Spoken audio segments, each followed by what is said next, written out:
दोस्तों नमस्कार। Assessment year 2025-26 यानी वित्त वर्ष 2024-25 के लिए आईटीआर फाइलिंग की ड्यू डेट्स में क्या कोई बदलाव हुआ है, ऐसा प्रश्न रिसेंटली मेरे समक्ष आया।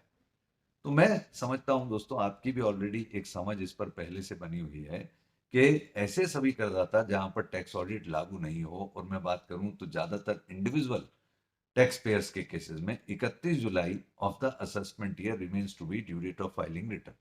तो सेम व्यवस्था वित्त वर्ष 2024-25 यानी असेसमेंट ईयर 25-26 के लिए भी जारी रहेगी।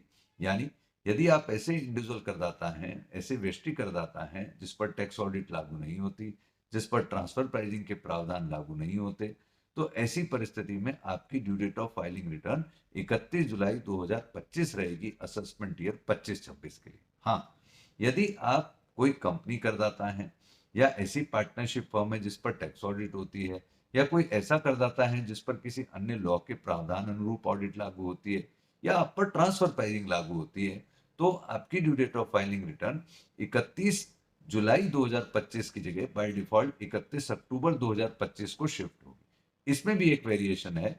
ऐसे करदाता जिन पर ट्रांसफर प्राइसिंग रिपोर्ट लागू होती है अंडर सेक्शन 92E, उनकी due date of filing return 30 नवंबर 2025 भी होगी। तो सरल रूप में कहूं तो इंडिविजुअल करदाता जिन पर ऑडिट लागू नहीं है, उन्हें 31 जुलाई 2025 तक असेसमेंट ईयर 25-26 की रिटर्न भरनी होगी। यदि वो स्थिति तक रिटर्न नहीं भर पाएंगे तो उन्हें 31 दिसंबर 2025 तक भी बिलेटेड रिटर्न भरने का ऑप्शन मिलेगा। I hope this would be useful. Thank you. जय हिंद।